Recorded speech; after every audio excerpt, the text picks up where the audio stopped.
Bwana asifiwe. Mungu alifanya kazi na sisi anataka tufanye kazi.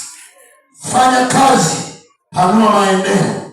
Lazima kila mshirika ambaye amemjua Kristo lazima una mipango ya sasa, ya kesho na ya muda mwingi sana. Inawezekana hutayakuta umeshaenda mbinguni, lakini watoto wako ukifa watasema baba alikuwa nazo. Ni kweli wewe unaondoka, lakini umeacha.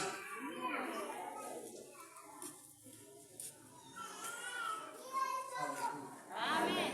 Haleluya. Amen. Uwe na mipango ya sasa, ya katikati na ya muda mrefu. Uwe na mipango hiyo. Si unasikia leo bosi? Uwe na mipango ya sasa. Wekeza kitu hata kama kitakuja kukupa matokeo miaka 20. Wewe kiweke, kiache. Hujui utafika hapa au utafika, lakini unaweza ukafika umechomoka meno yote. Mimi wanasema na hivi tunapoomba Mungu katika jina la Yesu. Toti. Uchafuja wewe mauti na wewe unakaa hapo unazeeka, unachomokea huko kanisani. Unachomoka meno huko kanisani. Sasa tunaanza kulaumiana, mbona hawanitunzi? Ulikuwa hatukutunzi kwa sababu mmekuwa wengi wakole maskini. Sasa tunawatunzaje wote?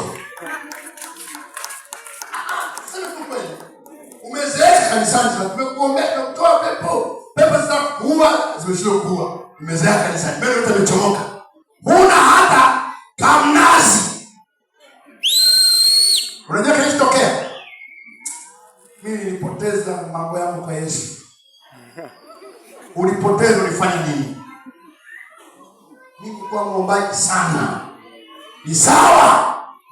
Tunataka uombe sana na ufanye kazi sana katika jina la Yesu. Weka vitu vya muda mfupi, vya muda wa kati na vya muda wa baadaye. Sina neno vizuri. Amen. Sina neno vizuri. Amen. Sina neno vizuri. Bwana asifiwe. Bwana asifiwe.